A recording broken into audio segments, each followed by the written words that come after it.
Little Women by Louise May Alcott. Chapter 45. Daisy and Demi.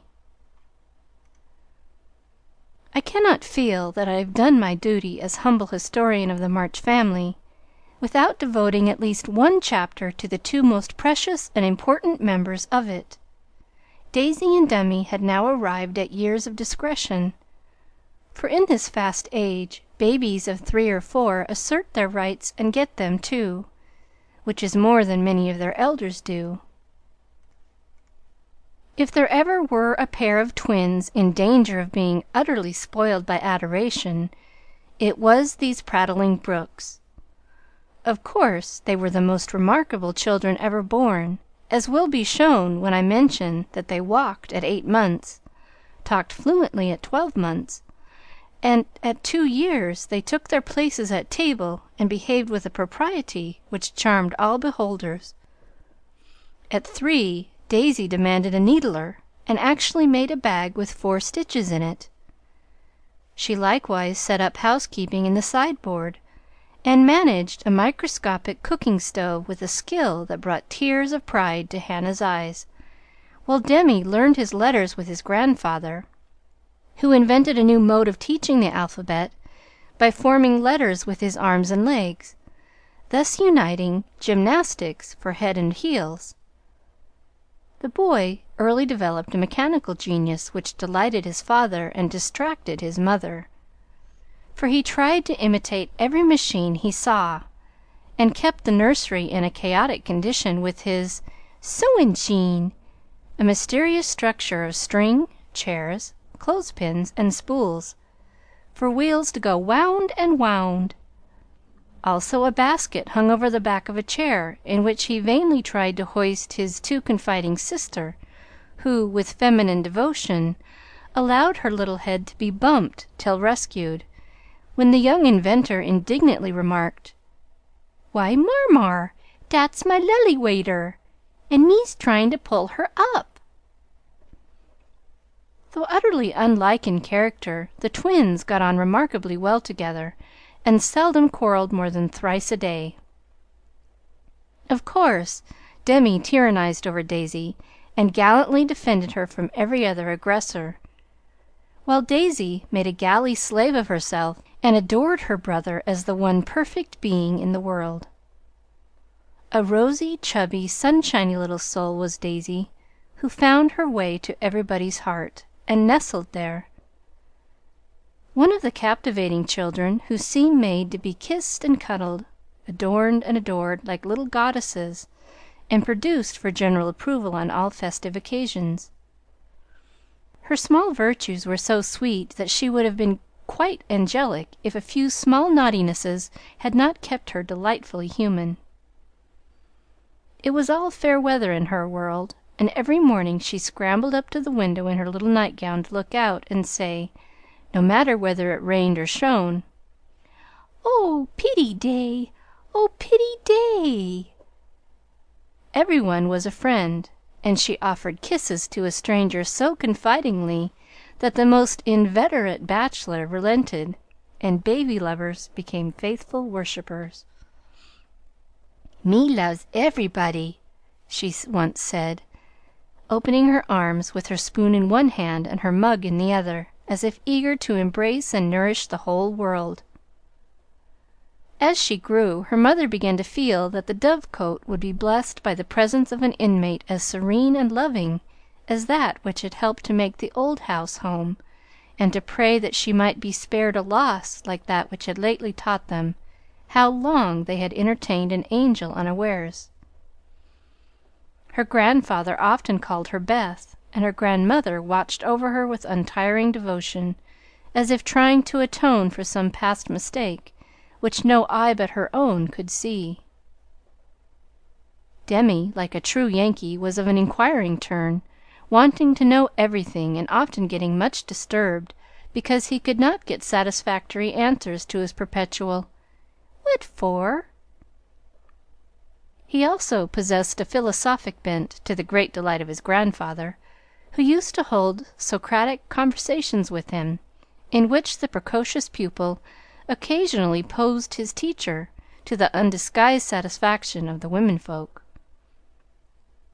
"What makes my legs go, Grandpa?" asked the young philosopher, surveying those active portions of his frame with a meditative air, while resting after a go-to-bed frolic one night. "It's your mind, Demy," replied the sage, stroking the yellow head respectfully. "What is a little mind?" "It is something which makes your body move, as the spring made the wheels go in my watch when I showed it to you." "Open me! I want to see it go wound." "I can't do that, any more than you could open the watch. God winds you up, and you will go till He stops you." "Does I?" And Demy's brown eyes grew big and bright as he took in this new thought. "Is I wounded up like de watch?" "Yes, but I can't show you how, for it is done when we don't see." Demy felt his back, as if expecting to find it like that of the watch, and then gravely remarked, "I dess Dodd does it when I's asleep." A careful explanation followed, to which he listened so attentively that his anxious grandmother said, "My dear, do you think it wise to talk about such things to that baby? He's getting great bumps over his eyes, and learning to ask the most unanswerable questions." "If he is old enough to ask the question, he is old enough to receive true answers. I am not putting the thoughts into his head, but helping him unfold those already there. These children are wiser than we are, and I have no doubt the boy understands every word I have said to him. Now, Demy, tell me where you keep your mind." If the boy had replied, like Alcibiades, "By the gods, Socrates, I cannot tell," his grandfather would not have been surprised. But when, after standing a moment on one leg, like a meditative young stork, he answered, in a tone of calm conviction, "In my little belly," the old gentleman could only join in Grandma's laugh, and dismiss the class in metaphysics. There might have been cause for maternal anxiety if Demy had not given convincing proofs that he was a true boy, as well as a budding philosopher. For often, after a discussion which caused Hannah to prophesy with ominous nods, "That child ain't long for this world," he would turn about and set her fears at rest by some of the pranks with which dear, dirty, naughty little rascals distract and delight their parents' souls. Meg made many moral rules, and tried to keep them. But what mother was ever proof against the winning wiles, the ingenious evasions, or the tranquil audacity of the miniature men and women who so early show themselves accomplished artful dodgers? "No more raisins, Demy, they'll make you sick," said Mamma to the young person who offers his services in the kitchen with unfailing regularity on plum pudding day. "Me likes to be sick." "I don't want to have you, so run away and help Daisy make patty cakes." He reluctantly departs, but his wrongs weigh upon his spirit, and by, when an opportunity comes to redress them, he outwits Mamma by a shrewd bargain. "Now you have been good children, and I'll play anything you like," says Meg, as she leads her assistant cooks upstairs when the pudding is safely bouncing in the pot. "Truly, Marmar?" asked Demy, with a brilliant idea in his well-powdered head. "Yes, truly, anything you say," replies the short-sighted parent, preparing herself to sing the Three Little Kittens half a dozen times over, or to take her family to "buy a penny bun regardless of wind or limb." But Demy corners her by the cool reply, "Then we'll go and eat up all the raisins."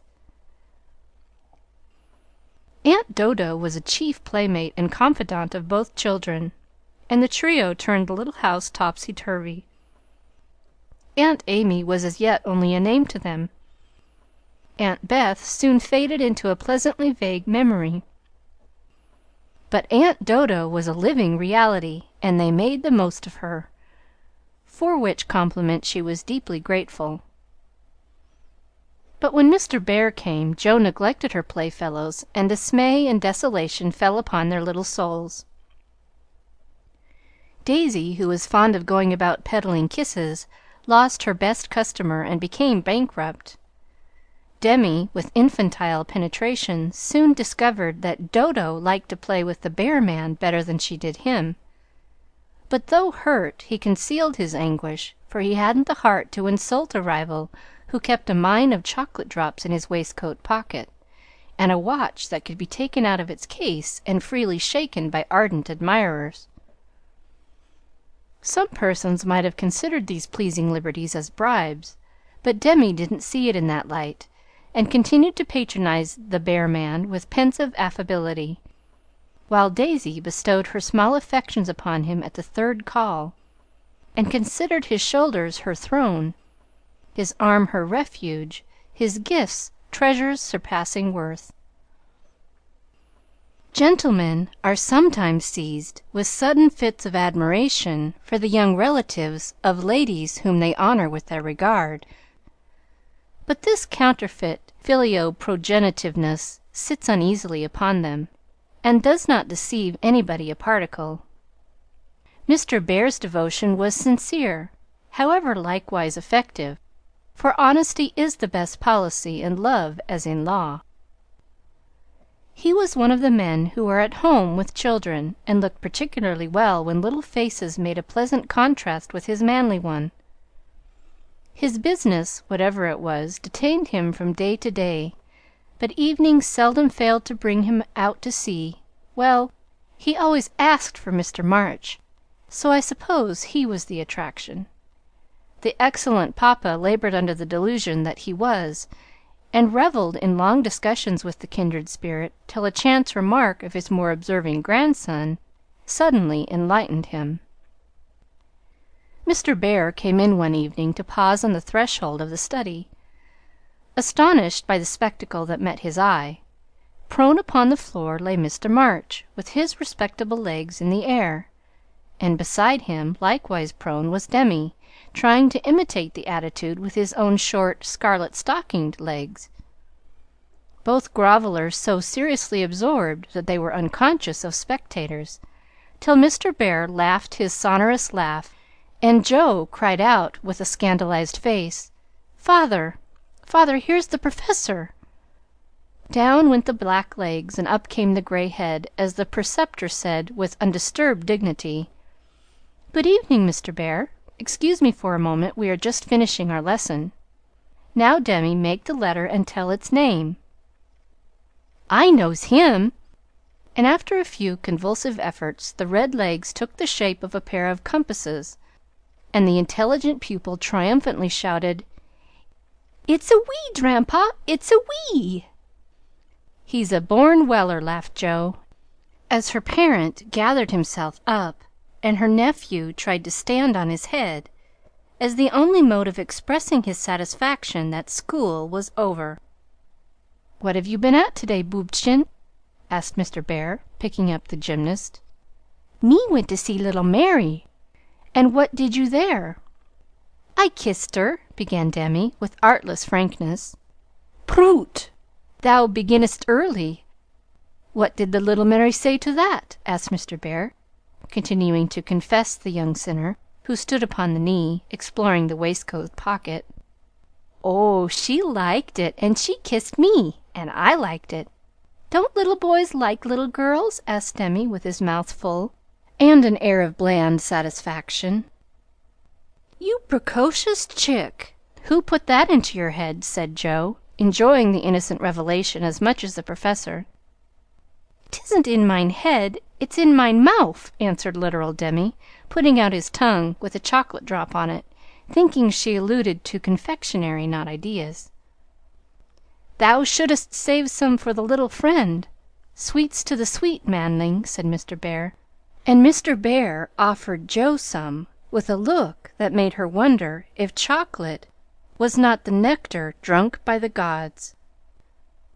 Demi also saw the smile, was impressed by it, and artlessly inquired, "Do great boys like great girls, Fessor?" Like young Washington, Mr. Bear couldn't tell a lie, so he gave the somewhat vague reply that he believed they did sometimes, in a tone that made Mr. March put down his clothes brush, glancing at Joe's retiring face, and then sink into his chair looking as if the precocious Chick had put an idea into his head that was both sweet and sour. Why Dodo, when she caught him in the china closet half an hour afterward, nearly squeezed the breath out of his little body with a tender embrace, instead of shaking him for being there, and why she followed up this novel performance by the unexpected gift of a big slice of bread and jelly, remained one of the problems over which Demi puzzled his small wits, and was forced to leave unsolved forever. Chapter 45.